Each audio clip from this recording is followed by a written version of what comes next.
镜头转来到国内，高雄小港大拿埔甲红片头，上百个居民今仔早起去市议会头前抗议，因为签署安置计划书顶管写的条件，和当初时市府说明会答应的无对同。土地协议买卖，佮有补偿的金额，拢对居民无好处。居民是要求市府就爱开听证会。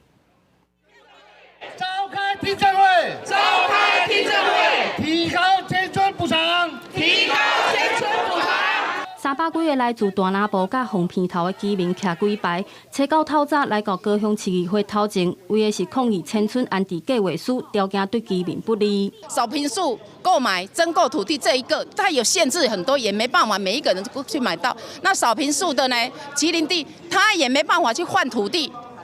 他也会用征收，在不可抗的因素之下得以征收。合意计较无成，就可能变成征收。计划书条件甲市府答应的无同，互居民感觉哄骗。但高市府煞伫抗议前一天表示，已经有9成4的居民同意迁村方案，引起居民的不满。94%的大拿埔人拢同意迁村，这敢是真的？甲阮8时收的一坪地是14万7，结果阮无够坪数要甲你市政府买。我来用20万甲市政府买，大家看你有理，敢有道理？买地的价数比市府收购的价数每平贵5万几块。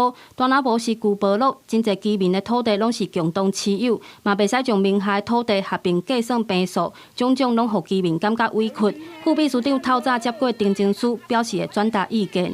有一些持分啦，这共有啦等等这些私权争议的这些事项，那我们也会尽量的来收集民众不同的意见，来让这个迁村能够办得更周延。但今麦表示会用1对1方式调查意愿，对居民反映的问题嘛会继续协商。针对补偿的金额敢爱调悬，会照建筑物上新的成本计算来做补偿。记者陈焕武、柯正俊高雄报道。